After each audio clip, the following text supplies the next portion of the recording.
ደላየው ወይኔ ስለውላው እንዲ ወደ ዛና እንዲ ወደ አባይ አየው ትላየን በመንገዱ ላይ ያመናልስ ነው ድረስልኝ የልሆን ነው ድረስልኝ ኧረ እባካችሁ ስናበል የሚያሰራው ይሄንን የሚለቅለት ይሄንን አይዲያ የሚሰጠው ልጅ እናቴ ትሙት እንትን ማለት ነው። ገና እኮ የዘር ስሜቱ ራሱ እኮ እንትን አላለም። ኧረ ፋሚሊ እናስብበት ይሄን ነገር። ኧረ ቲክቶክ ወዴት እየሄደ ነው? ወይ ኑሮ ትንሹ ሀብታም ደሃ ሳትል ሁሉን አስተካዣ ወይ ኑሮ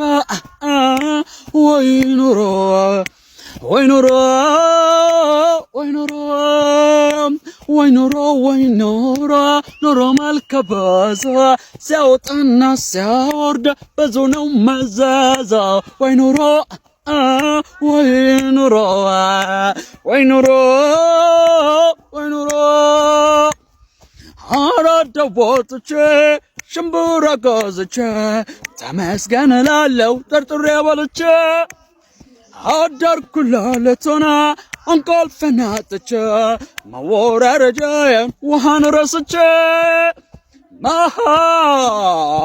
ውሃን ረስቼ ፈልጊው አይደለም ምንድነው እያለን ያለው የሆነ አክቱ ምናምን ሴት ነው ምናምን ጭራሽ እጁን ምናምን ሲያሳይ ምን ማድረግ ይቻላል? ጭራሽ ሴንስ የማይሰጡ ቃላት ፓርት 2 የመጀመሪያው አራሽ ገበሬ ነው እና ቲክቶከር ነው ገበሬው ወይስ መንገድ ትራንስፖርት ላይ ነው የሚሰራው? በሞፈር የሚረሳው በትራክተር መጨረሻ ላይ አራሽ ነው፣ አታንዛዙት። ሁለተኛው ተነስተን እንቆማለን እና ቁጭ በማለት አይቆም። ሁላችንም ከመቀመጫችን ተነስተን በመቆም የህሊና ጸሎት እናደርጋለን። አህሮድ ዘይድ። ሶስተኛው ሴት እህቶቻችን። ከዛ ኮመንት ላይ ምን ይላሉ? ሴት ሚስቶቻችን ስላሉ ነው። እህቶቻችን ብቻ ብንልም ይገልጸዋል። መቼስ ወንድ እህት የለም። ያልተጠበቀ ሰርፕራይዝ ይጠበቃል። ኧረ እኔ እዚህ ሀገር ሰርፕራይዝ ኦልሬዲ ያልተጠበቀ ነው፣ አታንዛዙት።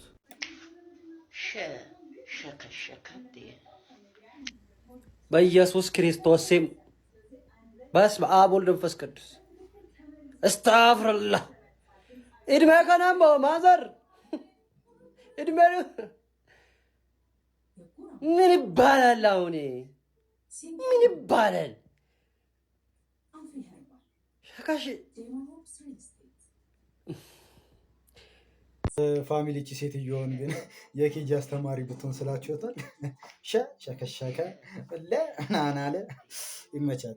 ረጋይስ ጃማይካዎች ግን ምን አይነት ህዝቦች ናቸው? እንግዲህ ይሄ ከላይ የምትመለከቱት ሃሪኬን ሜሊሳ የተባለው ከባድ አውሎ ንፋስ በሰዓት ከ250 ኪሎ ሜትሮች በላይ የተምዘገዘገ ጃማይካን እንግዲህ ውድምድሟን አውጥቷን ነበር ሄደው።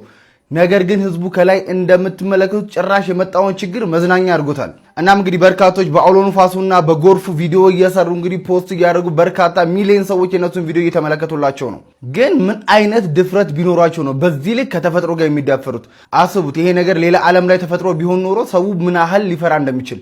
ጃማይካዎች ጋር ግን ይህ ነገር በፍጹም ነው የማይታሰበው።